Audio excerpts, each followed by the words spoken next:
ونشهد أن لا إله إلا الله وحده لا شريك له في الخلق والأمر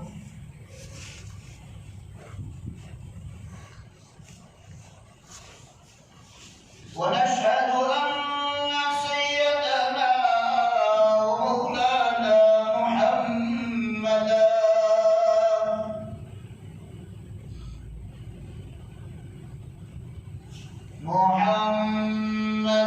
عبده ورسوله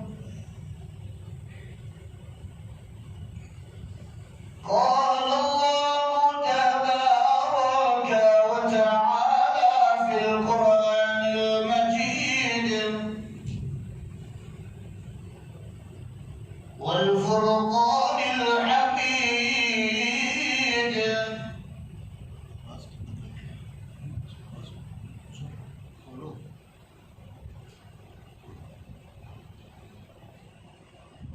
أعوذ بالله من الشيطان الرجيم بسم الله الرحمن الرحيم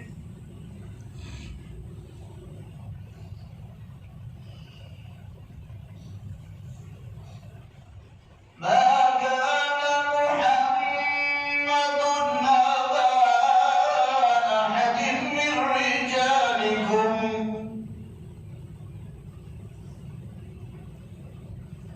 ما كان محمد أبا أحد من رجالكم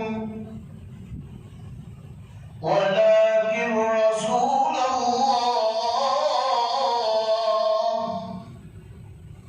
وخاتم النبيين وكان الله بكل شيء عليما وقال الله تبارك وتعالى في مقام آخر ولسوف يعطيك ربك فترضى ألم يجدك يتيما فآوى وقال الله تبارك وتعالى في مقام آخر وما أرسلناك إلا رحمة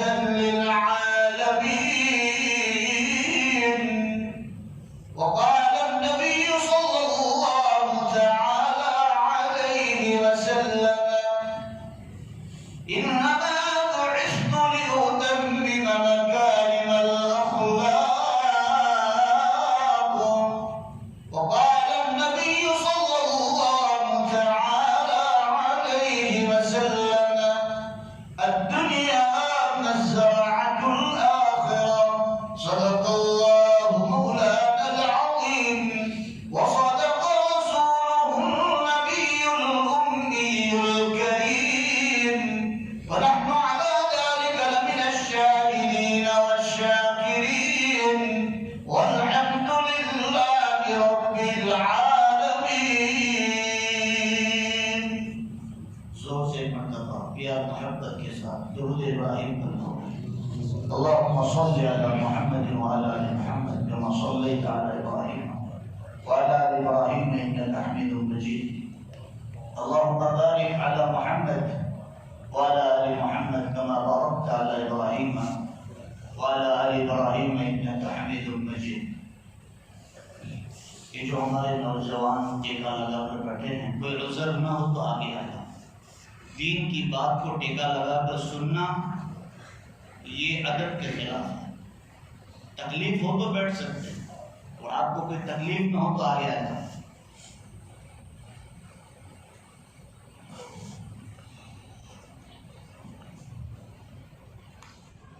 معزز علماء کرام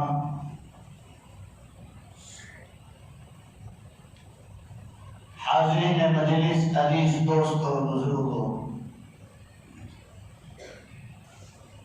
شباب پر پہنچے ہوئے عزیز نوجوانوں میں نے آپ لوگوں کے سامنے قرآن مقدس کی چند آیت شریفہ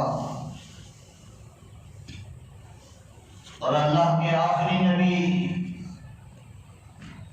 تمام نبیوں کے سردار، آقائے نامدار، تاجدار مدینہ، سب گنبد کے مکی، کالے کملی والے، سنہری جالی والے محمد رسول اللہ صلی اللہ تعالی علیہ وسلم کی دو مبارک احادیث آپ لوگوں کے سامنے پڑھی ہے۔ دعا کریں کہ اللہ رب العزت مجھے بات کو صحیح صحیح کہنے کی توفیق عطا فرمائے۔ اللہ ہم سب کو دھیان سے سننے کی توفیق بخشے۔ اللہ عمل کی توفیق عطا فرمائے، اور اللہ امت کا درد عطا فرما کر، امت کی فکر عطا فرما کر، امت کا غم عطا فرما کر، امت تک صحیح علم پہنچانے کے لیے اللہ مجھے اور آپ کو سب کو عافیت کے ساتھ قبول فرمائے۔ عزیز میرے بھائیوں، یہ ربیع الاول کا مہینہ چل رہا ہے، اور آپ سب کے ذہن میں یہ بات ہوگی کہ کچھ سیرت پر بات سنی جائے، لیکن ہمارے مولانا نے ابھی اشعار میں آپ کو پوری سیرت سنا دی، اور حضرت نے یہ بھی فرمایا کہ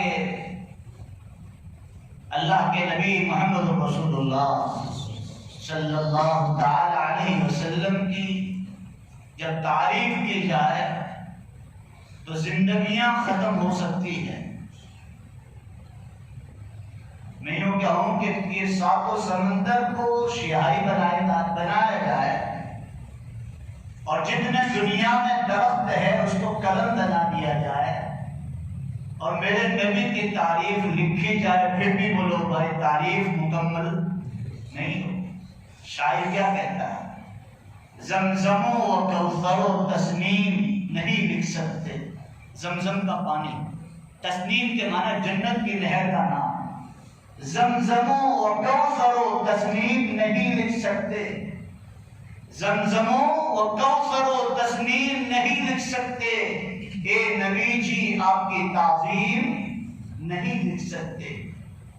اگر میں ساتوں سمندر کو بھی نچوڑ دوں، اگر میں ساتوں سمندر کو بھی نچوڑ دوں، اے نبی جی آپ کے نام کی میم بھی نہیں لکھ سکتا۔ عزیزوں میرے پیارو، نبی کے اوپر جتنا بولا جائے، جتنا لکھا جائے کم ہے۔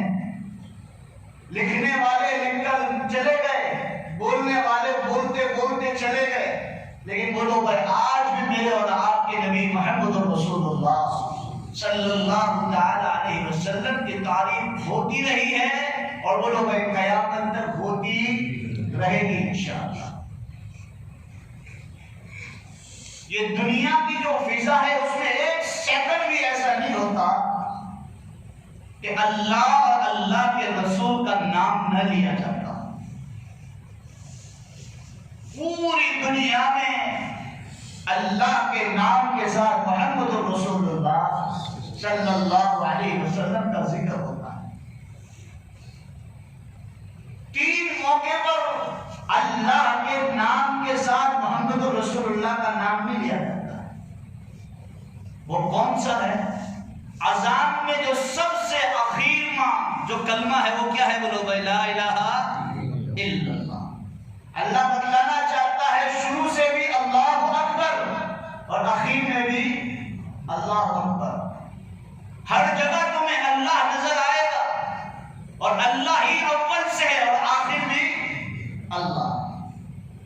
دوسری جگہ یہ ہے جب انسان چھینک کھاتا ہے اس وقت کیا حکم ہے بولنے کا؟ بولو بھائی الحمدللہ، کہ موت دینے والا بھی اللہ اور زندگی دینے والا بھی اللہ۔ اس سے بہت بڑا مسئلہ آپ کو میں سمجھاؤں گا۔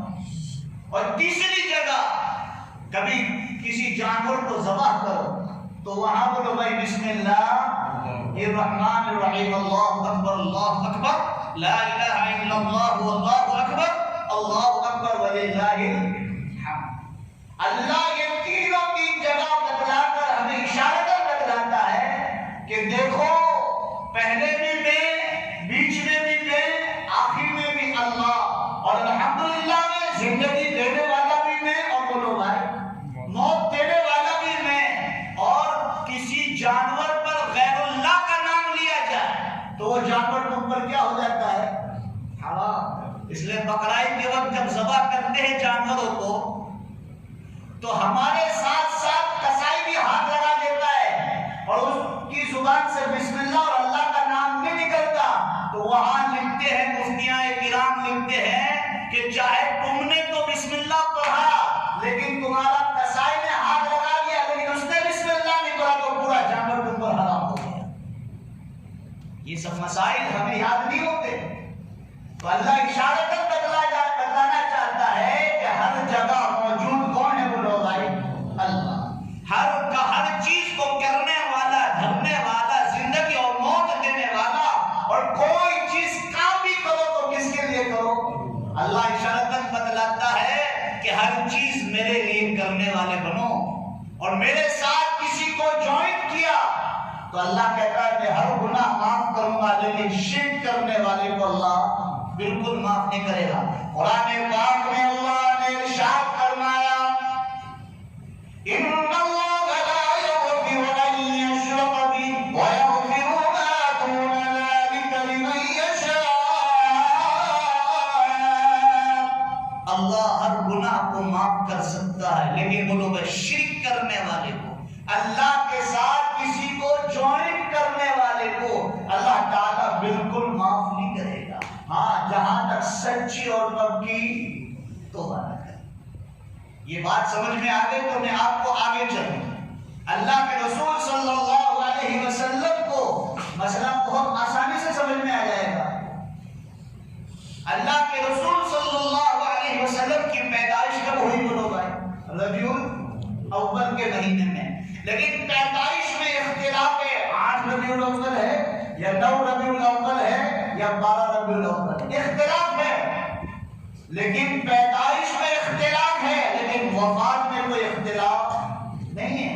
اللہ تعالیٰ نے مہینہ بھی ایک رکھا اور وفات کا بولو بھائی دن بھی اور مہینہ بھی ایک رکھا۔ اللہ اشارتاً بتلانا چاہتا ہے کہ میرے نبی کے آنے پر اتنی خوشیاں مت بناؤ کہ صبح فجر کی اذان سے پہلے تم پھٹاکے پھوڑ سکو۔ ہوا ہے کل پرسوں ہوا نا ایسا، صبح صادق کے وقت لوگ صلاۃ و سلام پڑھتے اور بم پھوڑتے، پھٹاکے پھوڑتے، کہاں شریعت میں لکھا؟ تو غیروں کے اندر اور آپ کے اندر فرق کیا رہے گا؟ ارے پٹاخے کیوں پھوڑے جاتے ہیں؟ پہلے اس کا مطلب تو سمجھ لو۔ یہ ہندو لوگ پہلے زمانے میں پٹاخے اس لیے پھوڑتے تھے، کسی کی میت ہو جاتی تھی اس لیے پھوڑا جاتا تھا کہ بھائی کوئی کھیت میں کام کرنے والوں، یہ مائک کا سسٹم تو تھا نہیں، اذان بھی چھت پر چڑھ کر بولو بھائی دی جاتی تھی پہلے کے زمانے میں، لائٹوں کا اور یہ آواز کو پہنچانے والے مشینوں کا کوئی انتظام نہیں تھا، تو ہندوؤں کے اندر یہ ایک رسم چالو ہوئی تھی کہ بھائی آپ بم پھوڑو گے، پٹاخے پھوڑ دو گے تو کھیت میں کام کرنے والوں کو پتا چلے گا کہ بھائی وہاں پٹاخے پھوڑ رہے، ہو سکتا ہے کسی کا ارے بولو نے زور سے انتقال ہوا۔ لیکن آج ہندو لوگ بھی پٹاخے کیوں پھوڑ رہے ہیں کہ بھائی رواج پہلے سے چلا آ رہا ہے، اس لیے ہم آج ان کو بھی پوچھو کہ بھائی کسی کی میت ہو جائے تو آپ پٹاخے کیوں پھوڑتے ہیں؟ بولے مول صاحب خبر نہیں، پہلے سے آتے ہمارے باپ دادا پھوڑتے ہوئے آ رہے ہیں اس لیے ہم بھی پھوڑ رہے ہیں۔ نہیں، آج مجھے اور آپ کو غیروں کے حوالے نہیں چھوڑا، میرے اور آپ کے نبی محمد رسول اللہ صلی اللہ تعالی علیہ وسلم نے، میرے اور آپ کے نبی نے ہم کو چلتے بھی سکھایا ہے، کھاتے بھی سکھایا ہے، پیشاب کیسے کرنا اور کہاں کرنا اور کس وقت کرنا یہ بھی سکھایا ہے، اور اللہ کے رسول صلی اللہ علیہ وسلم نے تھوکنا بھی مجھے سکھایا ہے۔ اللہ کے نبی نے زندگی سے لے کر مسلمانوں ماں باپ کے احترام سے لے کر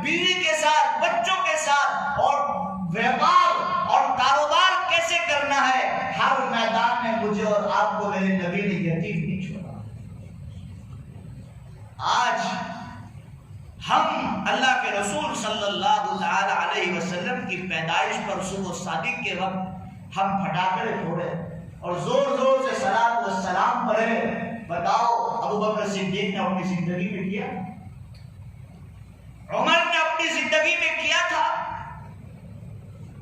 علی نے اپنی زندگی میں کیا تھا، عثمان نے اپنی زندگی میں کیا تھا، حسن اور حسین نے زندگی میں کیا تھا، شیخ عبد القادر جیلانی نے کیا تھا، حسن بصری نے فرض کیا تھا، خواجہ غریب نواز نے کیا تھا۔ کوئی مجھے کتاب میں ایک مرتبہ بھی کیا ہوا ایسا بتلا دے تو میں سنی ہونے کے لیے تیار اور آپ کے عمل کرنے کے لیے میں تیار۔ لیکن آپ کو بولو بھائی انشاءاللہ کبھی ملے گا نہیں۔ اللہ تعالیٰ کو میرے نبی محمد رسول اللہ صلی اللہ علیہ وسلم کو ایک ہی مہینے میں پیدا فرمایا، ربیع الاول کے مہینے میں پیدا فرمایا، اور ربیع الاول کے مہینے میں بھی اللہ کی ملاقات کو چلے گئے۔ اللہ کو پتا تھا کہ آخری امت آئے گی، جو قیامت سے پہلے پہلے جو آئیں گے وہ ایسے دنیا میں تلک الدار الآخرۃ، قاری صاحب نے کہا تلک الدار الآخرۃ نجعلها للذین لا یریدون علوا فی الارض ولا فسادا والعاقبۃ للمتقین۔ دنیا میں فساد مچائیں گے، کتاب و حدیث سے کوئی ثبوت نہیں ہوگا، قرآن و حدیث سے کوئی ثبوت نہیں ہوگا، وہ کام کر کر اپنے آپ کو آپ بولو بھائی عاشق رسول کہیں گے، خود بھی گمراہ ہوں گے اور لوگوں کو بھی گمراہ کریں گے۔ میرے نبی محمد رسول اللہ صلی اللہ علیہ وسلم ربیع الاول کے مہینے میں آئے اور ربیع الاول کے مہینے میں ہی دنیا سے رخصت ہوئے، پردہ فرما گئے، اللہ کی ملاقات کو چلے گئے۔ اللہ اشارتاً بتلاتا ہے کہ آنے کی خوشی بھی مت بناؤ اور جانے کا بولو بھائی۔ اتنا مسئلہ سمجھ میں آ گیا تو اور آگے سمجھاتا ہوں۔ میں نے مسجد نور میں جمعہ کے لیے یہی مسئلہ اس کہہ رہا تھا کہ آج کسی عورت کا شوہر انتقال ہو رہا ہے تو اسلام میں اس کو اجازت ہے کہ 4 مہینے اور بولو بھائی 10 دن عدت گزارے۔ لیکن اس کے علاوہ آپ بتاؤ کوئی بھی مسئلے میں اور کسی کا بھائی کا انتقال ہو جائے، بہن کا انتقال ہو جائے، ماں باپ کا انتقال ہو جائے، خالو کا انتقال ہو جائے، ماما کا انتقال ہو جائے، خالو کا خالہ کا انتقال ہو جائے، اس پر کوئی عدت ہے؟ تو شریعت نے بتلایا کہ وہ مر جاوے تو آپ کتنے دن بولو غم بنانے؟ 3 دن سے زیادہ بولو بھائی غم بنانے کی اجازت شریعت اسلام میں نہیں ہے۔ 3 دن سے زیادہ آپ نے غم بنایا، یہ تو اللہ کی امانت تھی اور اللہ نے دے لی۔ ہاں آپ کے ساتھ رہ رہے تھے، قرآن میں ہے کہ آپ کے ساتھ رہ رہے تھے، آپ کا دل ان کے ساتھ لگ گیا تھا، کھانا پینا ان کے ساتھ تھا، تو اچانک جدائی ہوگی تو آپ کو دل میں تکلیف تو ہوگی، لیکن اللہ کہتا اِنَّا لِلَّهِ وَإِنَّا إِلَيْهِ رَاجِعُونَ، یہ میں نے ہی دیا تھا اور میں نے ہی لے لیا، یہ میری تھی اور یہ چیز میں نے لے لی، اس میں کوئی غم کرنے کی فکر کرنے کی کوئی ضرورت نہیں ہے۔ اس لیے مولانا ابوالعلا صاحب دھلیوی رحمۃ اللہ علیہ فرمایا کرتے تھے کہ جتنے میت کو دفن کرنے کے لیے کوئی جاتا تھا اور قبر میں اس کو اتار کر اس پر مٹی ڈالتے تھے اور کہتے تھے منہا خلقناکم وفیہا نعیدکم ومنہا نخرجکم تارۃ اخری، ہم نے تمہیں اسی مٹی سے بنایا، واپس اسی مٹی میں ملائیں گے اور جب قیامت کا دن آئے گا تو اسی مٹی سے جھاڑتے ہوئے کھڑے کر دیں گے۔ مولانا ابوالعلا صاحب دھلیوی رحمۃ اللہ علیہ فرماتے ہیں کہ جتنے لوگ وہاں میت کو دفن کرنے کے لیے آئے ہیں وہاں فرشتے کھڑے ہوتے ہیں، مٹی لیتے ہیں مٹھی کے اندر، اور جتنے لوگ دفن کرنے کے لیے آئے ہیں، گھر والے، رشتے دار ہے، بیٹا ہے اور بھتیجا ہے یا نواسا ہے یا پوتا ہے یا پوتی ہے یا جو بھی کچھ ہو، عورتوں کے علاوہ، عورتیں تو گھر رہتی ہیں، جتنے بھی دفن کرنے کے لیے رشتے دار آتے ہیں وہ مٹی کو لیتے، فرشتے داغ دیتے ہیں کہ تم دنیا کے اندر مشغول ہو جاؤ، اب اس کی فکر نہ کرو، وہ اصل جگہ پر پہنچ چکا ہے، وہ تو ایک منزل پاس ہو چکا ہے، تمہاری فکر کرو کہ میری موت کیسے آئے گی، میں کیسے دنیا سے جاؤں گا، میری موت کس حال میں آئے گی، یہ فکر کرو۔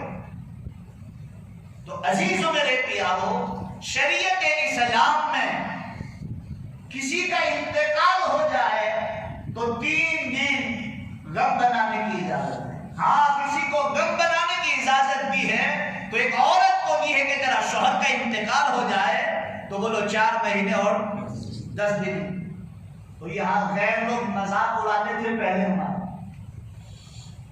بہت ساری سائنس اور ٹیکنالوجی کے زمانے میں ہم پیدا ہوئے ہیں، تو قرآن اور سائنس سمجھو۔ پہلے جو اللہ کے رسول صلی اللہ علیہ وسلم نے جو ہمیں شریعت عطا فرمائی ہے، ہمیں جو قرآن و حدیث دیا ہے، کوئی فضول نہیں ہے، نعوذ باللہ استغفر اللہ۔ یہ ہمیں مسلمانوں پیدائش سے لے کر موت تک ہمیں راستہ دکھانے والا ہے۔ جو غیر لوگ، یہودی لوگ، عیسائی لوگ، سائنس اور ٹیکنالوجی کے لوگ ہمارے یہ کہتے ہیں کہ اسلام میں کیسا ظلم ہے کہ طلاق ہو جانے کے بعد 3 حیض عدت میں بیٹھو، اس کا شوہر کا انتقال ہو جائے تو 4 مہینے اور 10 دن عدت میں بیٹھو۔ زمانے جاہلیت کے اندر کیا تھا؟ آپ یہاں علماء بیٹھے ہیں، پوچھو۔ زمانے جاہلیت کے اندر جب عورت کو حیض آتا تھا، جو ماہواری آتی تھی، اس میں وہ لوگ اس کو جنگل میں چل لے جاتے تھے اور درخت کے ساتھ باندھ دیتے تھے۔ تو میرے نبی محمد رسول اللہ صلی اللہ علیہ وسلم دنیا میں تشریف لائے اور تشریف لا کر سب کو اپنا حق دلایا، عورت کو بھی بولو بھائی حق دلایا کہ عورت وہ چیز نہیں ہے کہ تم اس پر ظلم کیا جائے، تم اس پر ظلم کرو، تم اس کو مارو پیٹو، تم جیسا چاہے ایسے استعمال کر سکو نہ۔ یہ ہے اسلام۔ ہم نہ سمجھتے ہیں، نہ پڑھتے ہیں، نہ علماء کی تقریریں سنتے ہیں، نہ قرآن و حدیث کو پڑھتے ہیں، پھر در در کی ٹھوکریں کھاتے ہیں تو پھر روتے پھرتے ہیں۔ عزیزوں میرے پیارو، سائنس والوں نے اس پر ریسرچ کیا کہ اسلام میں عورت کو یہ 3 حیض اور 4 مہینہ اور 10 دن جو عدت میں بٹھانے کا کہا ہے، کیوں کہا ہے؟ انہوں نے ریسرچ کیا اس پر، تو انہوں کو وہ علم ملا کہ بھائی طلاق کے بعد دوسرے مذاہب میں فوراً شادی کر لیتے ہیں۔ ایک جگہ سے شوہر نے طلاق دی اور دوسری جگہ شادی کر لی، کل بچہ پیدا ہوگا تو دونوں خاندان میں کیا ہوگا بولو بھائی؟ لڑائی اور جھگڑا ہوگا، کیس ہوگا، اور جج کے سامنے جائیں گے کہ یہ میرا بیٹا ہے، وہ کہتا ہے وہ میرا بیٹا ہے۔ تو شریعت اسلام نے یہ جھگڑا ہی ختم کیا ہے کہ بھائی تمہیں 3 حیض گزار لو، اور طلاق شدہ کو کہا تم 3 حیض گزار لو، اور جس کا انتقال ہو گیا شوہر کا، اس کو کہا کہ 4 مہینے اور 10 دن عدت گزار لے، جو ہوگا وہ ظاہر ہو جائے گا لوگوں کے سامنے۔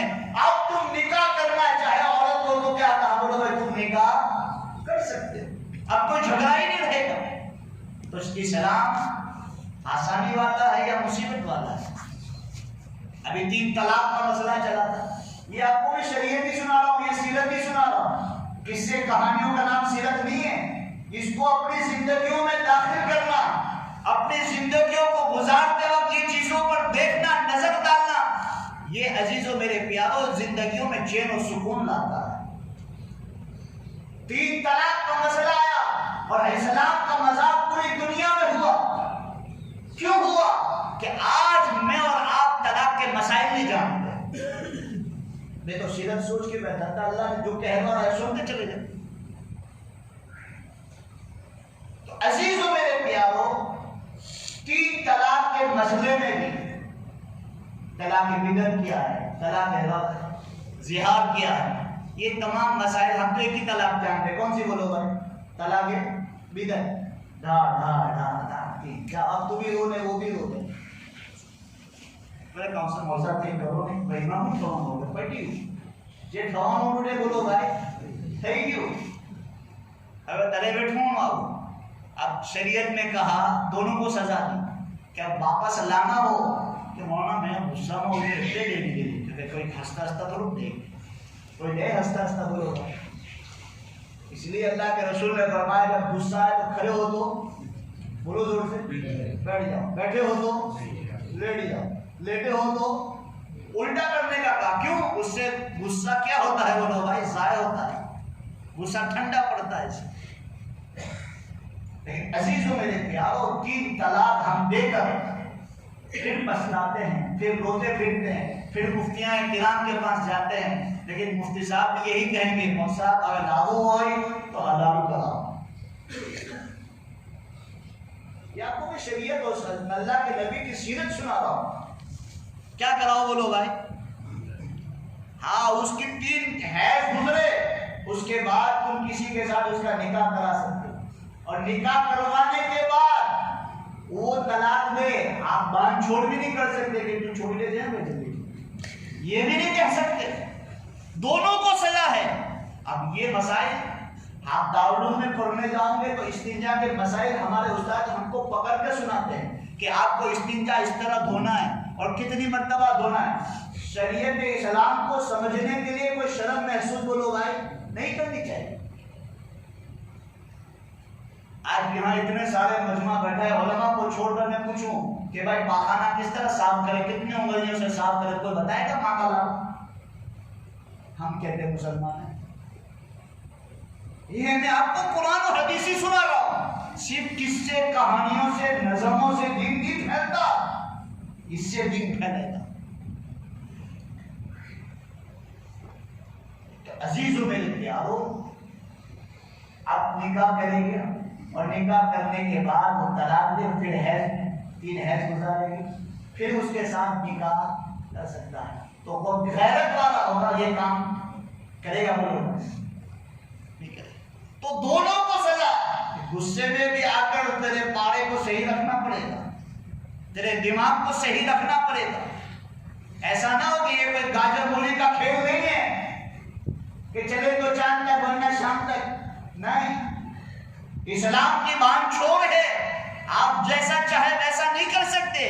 ہاں تم مولوی کو کیسے کہہ سکتے ہو کہ مولوی صاحب کافی چھوٹا تھا میں مسجد میں آپ کافی صاحب کے اوپر آپ گھر کی غصہ آپ یہاں نکال سکتے ہو, لیکن شریعت اسلام میں بولو بھائی نہیں چلے گا. تو قاعدے قانون پہ چلنا پڑے گا. 3 طلاق کے مسائل آپ جانو پہلے. اچھا ہوا 3 طلاق کے مسائل بھی آئے تو ہمارے عوام کو تو پتا چلا کہ 3 طلاق کیا ہے. قرآن میں اس کا پورا چیپٹر ہے کہ آپ کی میاں بیوی میں نہیں بن رہی ہے اور کچھ تو میں ہو چکی ہے تو آپ پہلے اس کو سمجھاؤ. قرآن کا آپ کو قاعدہ سنا رہا ہوں, آپ اس کو پہلے سمجھاؤ. سمجھنے سے بھی باز نہ آئے تو اس کے ساتھ بات چیت بند کر دو. دیکھو کتنا لمبا چوڑا وقفہ ہے سمجھنے کے لیے, دونوں کے لیے. دونوں بات چیت بند کر دو. بات چیت کرنے سے بھی نہ سدھرے تو بولو بھائی بستر الگ کر دو. بستر الگ کرنے سے بھی نہ سدھرے تو بولو بھائی اب مارنے کا حکم ہے. وہ بھی بھینس کی طرح مارنے کا حکم نہیں ہے, سپاٹے کے ساتھ سپاٹے. ہاں ایسا ہمارے ہڈی نہ ٹوٹنے پائے, خون نہ نکلنے پائے. شرط ہے قرآن میں, ہڈی ٹوٹنے نہ پائے, خون نہ نکلنے پائے, چہرے پہ نہ مارے. یہ قاعدہ ہے قرآن کا. اب مارے تو ہلکا پھلکا مارے, پھر بھی باز نہ آئے تو دونوں خاندانوں کو بولو بھائی بٹھا دے اور سمادھان کرا دے کہ جو تمہاری پوری ہے وہ کر دیجیے, انہیں ہم جاؤ. تم مارے اندر قصور ہے تو کہیں گے دیکھو آپ بھی مارو دلہو بھی وہ ناشتو چھے, انہیں نہیں لے ہم جاؤ. تو شریعت اسلام نے سمجھنے کے لیے سمجھنے کے لیے کتنا لمبا چوڑا وقفہ دیا, کتنا لمبا چوڑا ٹائم دیا. دونوں خاندان بیٹھیں گے ایک دوسرے کو سمجھائیں گے. اب بھی بات نہ بنے تو شریعت اسلام نے کہا کہ وہ لوگ کتنی طلاق دیں؟ ایک طلاق۔ ایک طلاق دینے کے بعد بھی نہ سدھرے تو دوسرے حیض پر دوسری طلاق، اور تیسرے حیض پر 3 مہینے، اور اتنا لمبا چوڑا وقفہ۔ سدھرنا ہو تو ہر آدمی کو اور عورت کو لوگائے تو شریعت اسلام جو میرے نبی نے جو قاعدہ اور قانون بتلایا، میرے نبی نے جو طریقہ بتلایا، وہ غلط ہے یا صحیح؟ آج کہتے ہیں کہ بھائی اسلام میں عورتوں پر ظلم کیا جاتا ہے، وہ عورتوں کا حق نہیں دلایا جاتا ہے۔ چلو مودی کاکا آئے اور سب کو حق دلانے چلے گئے، پیٹرول پر حق دلایا، ڈیزل پر حق دلایا، گیس پمپ پر حق دلایا، تیل پر حق دلایا، سب پر حق دلا کے چلے جا رہے ہیں۔ عزیزوں میرے پیارو، ابھی بھی میں کہہ رہا ہوں، ابھی بھی آپ کے پاس علماء ہیں، ابھی بھی آپ کے پاس حافظ قرآن ہیں، ابھی بھی آپ کے پاس قرہ حضرات ہیں، ابھی بھی آپ کے پاس مفتیاء کرام ہیں۔ آپ ان کی صحبت میں بیٹھو اور تھوڑا تھوڑا دین سمجھو جو اپنی زندگی میں آپ گزارتے ہیں۔ کتنے نوجوان ایسے ہیں جس کو قرآن پڑھتے آتا تو ہے ہی نہیں، لیکن وضو کے فرائض بھی اس کو یاد نہیں، غسل کے فرائض اس کو یاد نہیں، جنابت کا غسل کس طرح کیا جائے وہ بھی اس کو خبر نہیں۔ تو مسلمانوں، حالات بگڑیں گے یا سنوریں گے، آپ خود فیصلہ کرو۔ عزیزوں میرے پیارو، میرا نبی دنیا میں تشریف لایا تو رحمت بن کر آیا۔ کیا بن کر آیا؟ بولو بھائی، وما ارسلناک الا رحمۃ للعالمین۔ کفار مشرکین، یہ اس کا پس منظر کیا ہے؟ وما ارسلناک الا رحمۃ للعالمین کا شان نزول کیا ہے، اس کا بیک گراؤنڈ کیا ہے۔ کفار مشرکین مکہ کے لوگ کہتے تھے یہ محمد آ گئے تو ہمارے خاندانوں میں پھوٹ ڈلوا رہے، آپسوں میں دشمنیاں ڈلوا دی اور ہم ایک دوسرے سے الگ ہو گئے۔ تو اللہ تعالیٰ نے فرمایا یہ مصیبت بن کر نہیں آیا، یہ تو وما ارسلناک الا رحمۃ للعالمین، یہ رحمت للعالمین بن کر آئے ہیں اور آپ کو سیدھا راستہ دکھانے آئے ہیں، آپ کو جہنم والے راستے سے ہٹا کر جنت والے راستے سے دکھانے کے لیے آئے ہیں۔ تو عزیزوں میرے پیارو، کوئی میرے نبی کا احسان بھی نہیں چکا سکتا اور کوئی میرے نبی کی تعظیم بھی گلوبائی نہیں کر سکتا۔ کوئی میرے نبی کی تعریف پر جتنا لکھے، جتنا بولے، کوئی مسلمانوں اس کا حق ادا نہیں کر سکتا۔ ابھی اللہ تعالیٰ نے دنیا بنائی بھی نہیں تھی۔ حضرت ابو ہریرہ رضی اللہ تعالیٰ نے، بخاری شریف میں روایت ہے کہ ابو ہریرہ رضی اللہ تعالیٰ نے اللہ کے رسول صلی اللہ علیہ وسلم سے پوچھا، اللہ کے رسول آپ کب نبی بنائے گئے؟ آپ کب نبی بنائے گئے؟ تو اللہ کے رسول نے فرمایا ابھی آدم کی مٹی کو اللہ نے جمع بھی نہیں کیا تھا، اس سے پہلے مجھے نبی بنا دیا تھا۔ اس سے پہلے ابھی آسمان بنے نہیں، زمین بنی نہیں، سمندر کو بہایا نہیں، پہاڑوں کو گھارا نہیں، اور ہوا کو اللہ نے چلایا نہیں، چاند اور سورج کو، ستاروں کو اللہ نے پیدا نہیں کیا۔ اللہ کے رسول مسجد نبوی میں بیٹھے ہوئے اور سناٹا چھایا ہوا ہے، صحابہ بھی بیٹھے ہیں، حضرت جابر رضی اللہ تعالیٰ عنہ کھڑے ہوئے اور جابر رضی اللہ تعالیٰ عنہ کھڑے ہو کر کہا یا رسول اللہ، یا حبیب اللہ، یا نبی اللہ، میرے دل میں ایک سوال آتا ہے، میرے دماغ میں ایک سوال آتا ہے، آپ کی اجازت ہو تو میں آپ کو ایک سوال کروں۔ اللہ کے رسول صلی اللہ علیہ وسلم منبر پر تشریف رکھے ہوئے ہیں، کہا جابر کون سا سوال میرے دل میں آ رہا، میرے دماغ میں آ رہا، پوچھ، مجھے علم ہوگا تو بتاؤں گا اور مجھے علم نہیں ہوگا تو میں بتاؤں گا۔ تو یہاں سے پتہ چلتا ہے کہ اللہ کے رسول عالم الغیب نہیں۔ ساتھ میں مسائل بھی سمجھتے چلے جاؤ۔ اللہ کے رسول صلی اللہ علیہ وسلم نے بتلایا جابر کون سا سوال ہے بتلاؤ، کہ اللہ کے رسول میرے دل میں اور دماغ میں ایک سوال آیا، اللہ نے نہ زمین کو بچھایا تھا، نہ آسمان کو اٹھایا تھا، نہ سمندر کو بہایا تھا، نہ چاند اور سورج اور ستاروں کو اللہ نے پیدا کیا تھا، سب سے پہلے کون سی چیز کو اللہ تعالیٰ نے پیدا فرمایا؟ حضرت اللہ کے رسول صلی اللہ علیہ وسلم نے فرمایا جابر تو نے بڑا امپورٹنٹ سوال کیا، بڑا قیمتی سوال کیا ہے، بڑا اچھا سوال کیا ہے۔ صحابہ بیٹھے ہیں مسجد نبوی میں اور ایک سب کے کان کھڑے ہو گئے کہ اللہ کے رسول کیا بتلائیں گے، اللہ کے رسول نے کیا بیان کریں گے۔ اب طلب کے ساتھ شوق کے ساتھ اور ولولے کے ساتھ سننے کے لیے تیار ہو گئے۔ حضرت جابر رضی اللہ عنہ نے یہ سوال کیا تو اللہ کے رسول صلی اللہ علیہ وسلم نے فرمایا اللہ نے نہ زمین کو بچھایا تھا، نہ آسمان کو اٹھایا تھا، اور نہ اللہ تعالیٰ نے چاند و سورج کو پیدا کیا تھا، نہ سمندر کو بہایا تھا، نہ پہاڑوں کو پیدا کیا تھا۔ کوئی چیز ابھی اللہ تعالیٰ نے پیدا نہیں کی تھی۔ سب سے پہلے اللہ تعالیٰ نے میرے نور کو پیدا فرمایا۔ کیا بنایا بولو بھائی؟ نور۔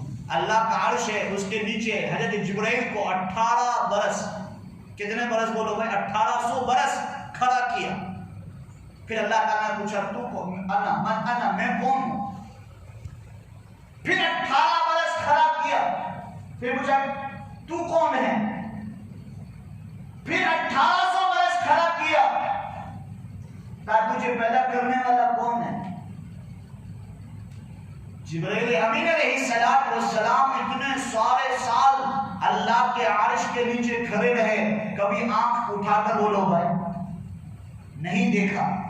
جب آنکھ اٹھا کر دیکھا تو ایک نور دیکھا، تو جبرائیل امین علیہ السلام نے پوچھا اللہ یہ کس کا نور ہے جس نے میری آنکھیں روشن کر دی، میری آنکھوں کو روشن کر دیا، میں اس کو دیکھتا ہی رہا۔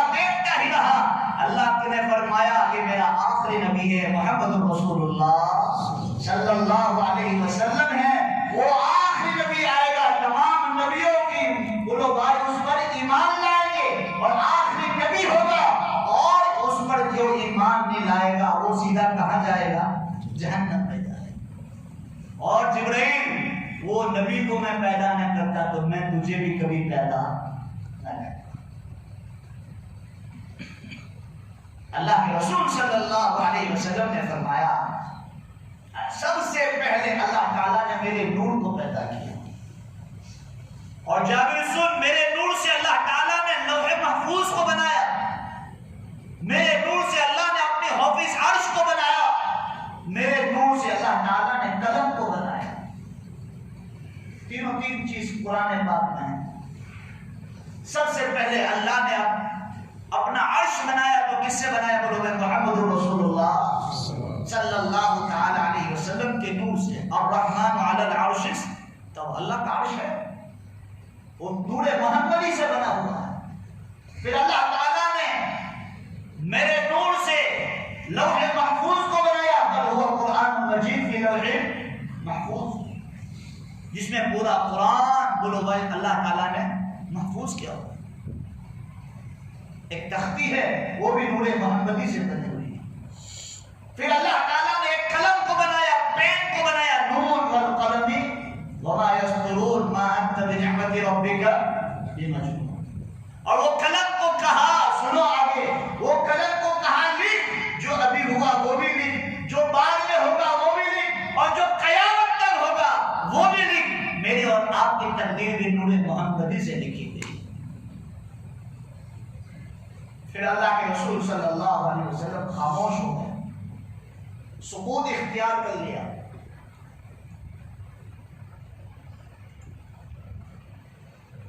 سکوت اختیار کرنے کے بعد جابر رضی اللہ عنہ کھڑے ہیں مجمع میں۔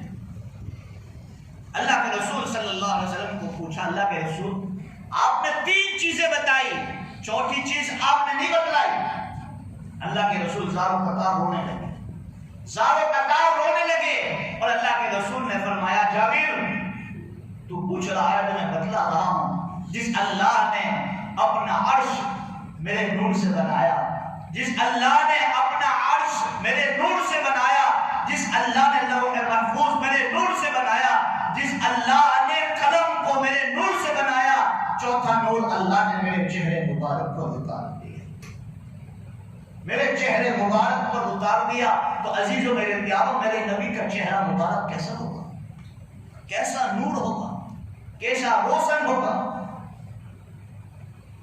حضرت یوسف علیہ السلام کو اللہ تعالیٰ نے ایسی خوبصورتی عطا فرمائی تھی کہ زلیخا عاشق ہو گئی، اور جب زلیخا کو تانے پڑے تو کہا کہ تم مجھے تانا مت دو، تم بھی ایک مرتبہ اس کی جھلک دیکھ لو، تم بھی عاشق ہو جاؤ گی۔ سب کو بلایا اور ہاتھ میں سیب دیا، سفرجن دیا، اور بولو بھائی ایک چھری دے دی۔ اب یہاں یوسف علیہ السلام سے کہا کہ ایک چکر لگا لو. عورتیں حضرت یوسف کو دیکھی تو اپنا ہوش کھو بیٹھی اور سفرجن کے ایپل کی وجہ سے بولو بھائی کاٹنے کی بنا بولو بھائی اپنا انگلیاں کاٹ دی. پتہ ہی نہیں چلا کہ ہمارے ہاتھ ہم کاٹ لیں. تو حضرت قاری طیب صاحب رحمۃ اللہ علیہ نے لکھا ہے کہ یوسف کی خوبصورتی کو دیکھ کر مصر کی عورتوں نے اپنی انگلیاں کاٹ دی. یوسف کی خوبصورتی کو دیکھ کر مصر کی عورتوں نے اپنی انگلیاں کاٹ دی تھی. آج محمد رسول اللہ کو جن صحابہ نے دیکھا, جو صحابہ نے میرے حبیب محمد رسول اللہ صلی اللہ علیہ وسلم کو دیکھا, وہ ایمان تو لائے لیکن وقت آیا تو اپنی گردنیں بھی کٹاتے ہیں, گردنیں بھی کٹاتے ہیں. عزیزوں میرے پیارو, میرا نبی ابھی دنیا میں تشریف نہیں لایا. آپ کا اور میرا نبی ابھی دنیا میں نہیں آیا. اس سے پہلے عرش پر کیا ہے بولو بھائی, نور محمدی چمک رہا. حضرت آدم علیہ السلام اللہ تعالیٰ نے پیدا فرمایا, اور پیدا فرمانے کے بعد اللہ تعالیٰ نے جنت میں داخل کیا.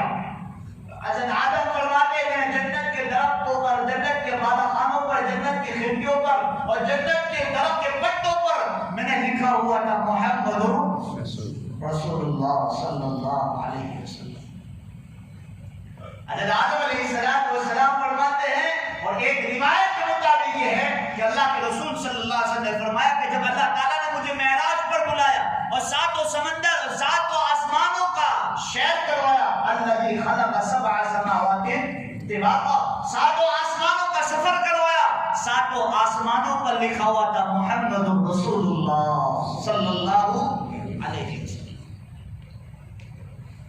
حضرت آدم فرماتے ہیں میں نے جنت کی حوروں کو دیکھا تو حوروں کے گلوں پر لکھا تھا محمد رسول اللہ صلی اللہ علیہ وسلم. میں نے فرشتوں کو دیکھا, فرشتوں کی پیشانی پر لکھا ہوا تھا محمد رسول اللہ صلی اللہ تعالی علیہ وسلم.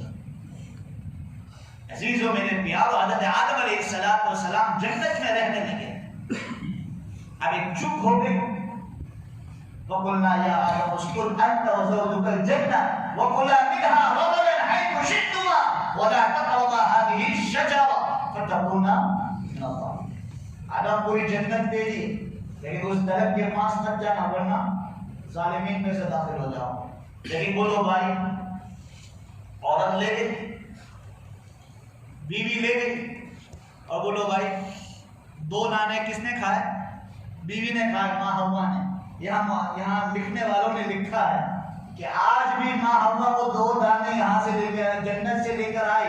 آج بھی عورتوں میں یہ دو چیزیں موجود ہیں, ایک دانے میں سے خون نکلا اور ایک دانے میں سے پانی نکلا. چھوٹی چھوٹی باتوں پر عورت رونے لگ جاتی ہے, اور جو ہر مہینے ماہواری آتی ہے وہ بولو بھائی جنت سے لے کر. یہ مسائل سمجھنے کے لیے لوگ ہنستے ہیں, شرم آتی ہے, عجیب ہے. یہ قرآن حدیث میں لکھا ہے سب چیزیں. آج ہماری قوم اس لیے ہی تو مار کھا رہی ہے کہ آج قرآن حدیث ہم سمجھتے نہیں ہیں, اور جو سمجھاتے ہیں تو اس پر ہنسی آتی ہے. یہ کوئی ہنسنے کی بات ہے؟ جو قرآن حدیث میں ہے وہی تو بتلا رہا ہوں میں, جو خود تم بھی پڑھے ہو یہ چیزیں, جو میں امت کو بتلا رہا ہوں. آج امت کیوں مار کھا رہی ہے, امت کیوں بھٹک رہی ہے, امت گناہوں پر کیوں جا رہی ہے؟ اس کی وجہ سے کہ علماء نے ان کو دین بھی سکھایا, صحیح معنی میں علم بھی بتلایا. تو مسلمانوں خود تو اپنا مسلح سنبھالتے ہیں, لیکن امت کو کیا کر رہے ہیں بولو بھائی, گمراہ کر. صحیح معنی میں علم بھی پہنچایا امت کو, اور امت جب گناہ کرتی ہے تو اس پر لان تان کرتے ہیں. سب سے پہلا قصور میرا اور آپ کا ہے کہ ہم نے ان کو صحیح معنی میں بولو بھائی علم نہیں دیا. آپ دنیا میں چھوٹ جاؤں گے, لیکن کل قیامت کے دن اللہ کے نبی اور اللہ گریبان پکڑے گا, تمہیں علم دیا تھا, تم نے میری امت تک پہنچایا تھا نہیں پہنچایا. درود شریف پڑھو. سبحان اللہ و بحمدہ, سبحان اللہ و بحمدہ.